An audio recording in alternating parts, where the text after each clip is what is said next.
Brandon, do you have a floor plan? How do you finance your inventory?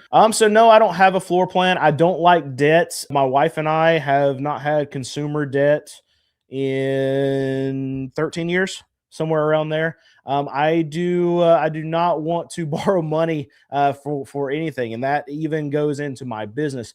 So we grew very, very slowly and very, very organically. Well, we grew slow and then really, really fast.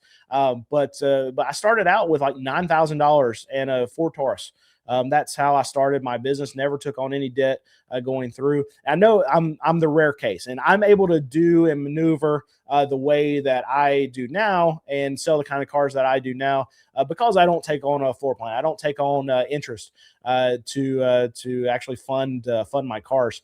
So we have money put back to be able to have the capital to be able to buy and sell what we do every single month. And it really gives us a lot of flexibility because if I have a car that sits for 3-4 months, it doesn't matter. Now, I don't like to have stale inventory. Don't get me wrong on that, but it's not costing me anything extra to have inventory sitting on my lot. Right now, what I'm doing is I'm loading up for spring selling season. We want to have 150 cars, and a lot of other dealers can't do what I'm doing right now because I can get 120, 130 cars, even though I can't fit them on my lot, and I can store them.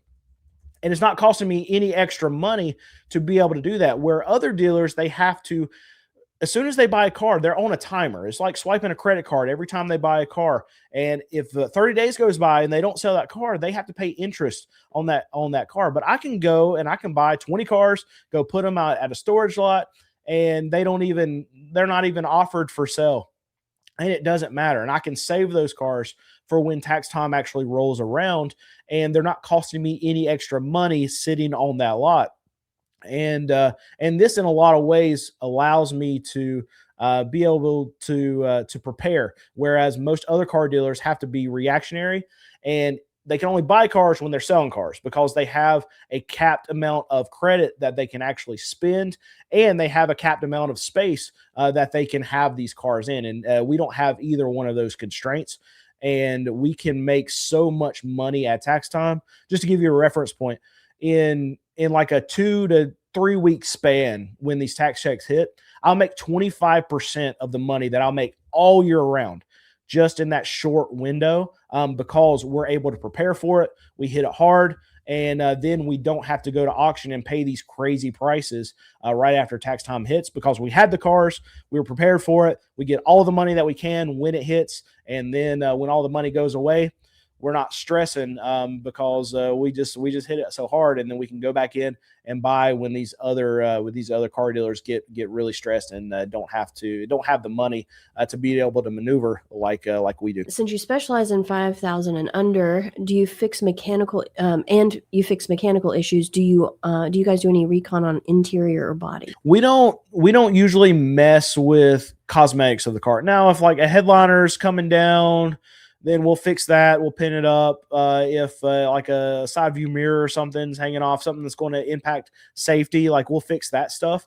But if a car's got bad paint, if there's some like stainage on the inside, we'll clean the car up, but we're not doing heavy detail stuff. The purpose of my car dealership is to offer a car as cheaply as possible to the customer base that we serve.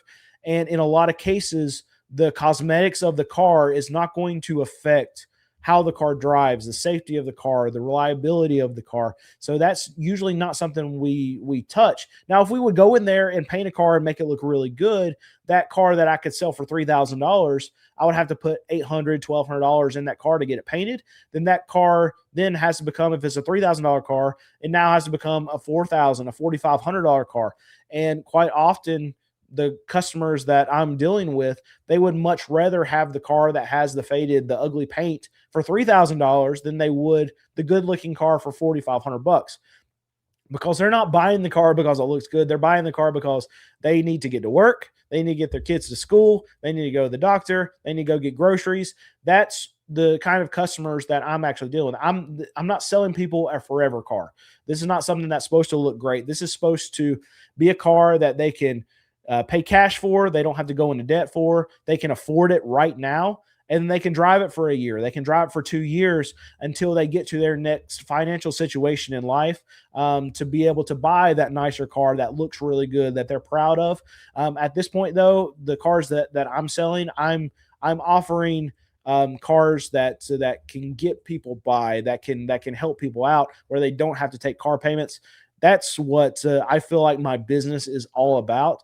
And if I go into spending a lot of extra money on things that don't necessarily make the car any better as far as reliability, as far as point A to point B car, then I'm getting away from really the mission of what our business is and the customer base that I'm serving.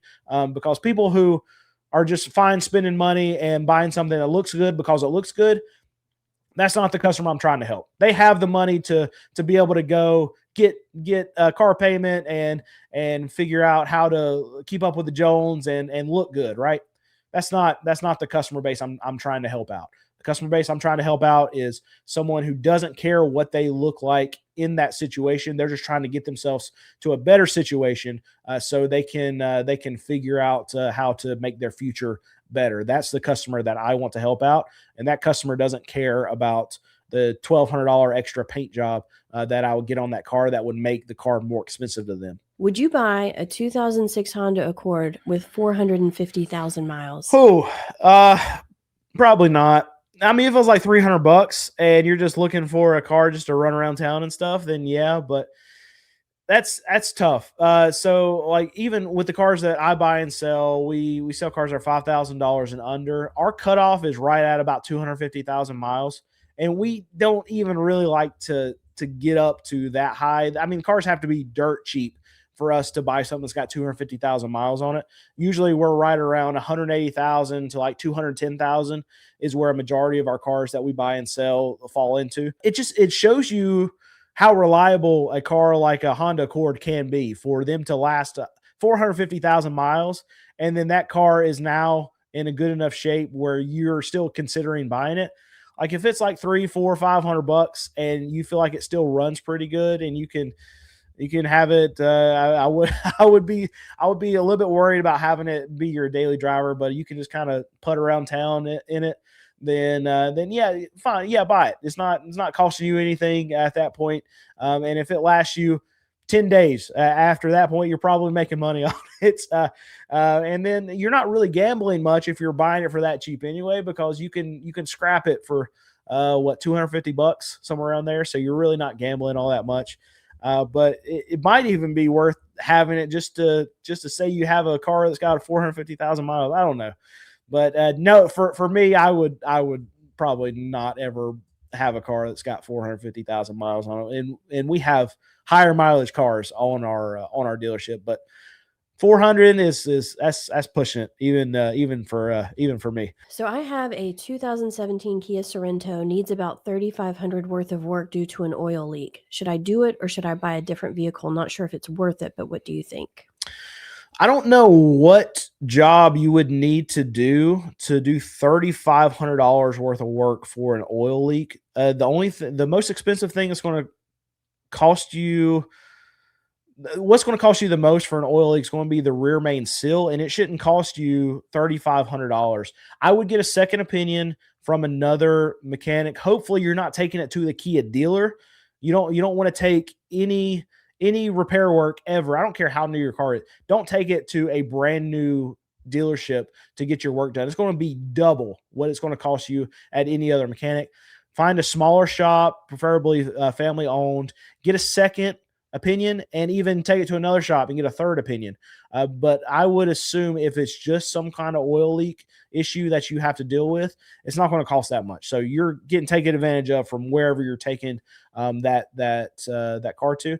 And so in my estimation, I would think get the work done because it's going to be a lot cheaper than what you think it's going to be. That $3,500 is too much. But no, you can't replace it for the price that it's going. Even let's say it is going to cost you $3,500. You can't replace that same car for $3,500, and you have the problem fixed. So the car's just been worked on. You got this problem fixed. It's just done. Yeah, don't. I would spend the money on the actual car.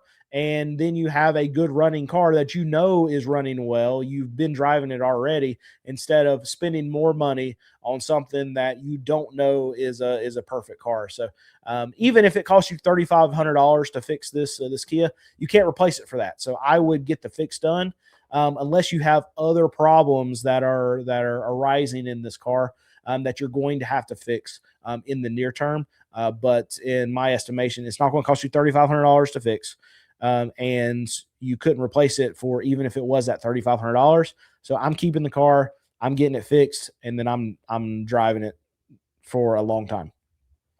Of course, that is opinion without the full information, but that sounds pretty solid. Yeah. And other people were agreeing in the chat. Can you do a video describing how the process is different for out-of-state buyers versus local? So when we do have the title, is there anything else that can go wrong, and what's different about that sale? No, it's actually a much easier sale because we have less paperwork to fill out. We have more paperwork for customers that we get cars registered for North Carolina. One thing that is a benefit not really necessarily a benefit, but it's less that we have to do, is that we don't collect title registration fees that would be charged to North Carolina residents.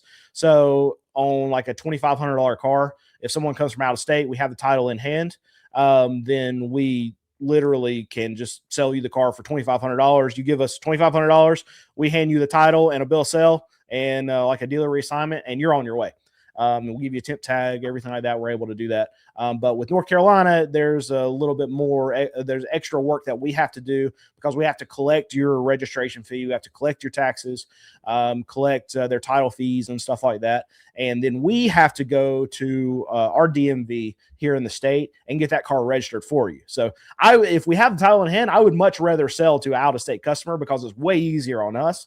But then it's on the customer, so their responsibility to go get the car registered. But as soon as they sign that paperwork, I'm done with that out-of-state customer. But with a North Carolina customer, I have to do extra things to make sure the car is legally registered for that customer. And there can be some problems on the back end of that, where if they have like insurance fees, things that would not allow them to get a car registered, I have to deal with that. And we have to deal with the go in between the DMV and the customer, especially if there's problems. There's so many people that have insurance fees. I don't understand. People just let their insurance lapse. We deal with that on a weekly basis, and it's probably more of because of the amount of the price of the cars that we sell. We're going to deal with a customer base that doesn't have a lot of money, so probably more likely to let insurance lapse here and there. But we have a lot of those fees that we have to figure out how to get the customer to either pay the tag office or pay us so we can get it paid. But that's the only difference, is that it's easier for an out-of-state customer than it is for an in-state customer, just because we have to do a lot more work.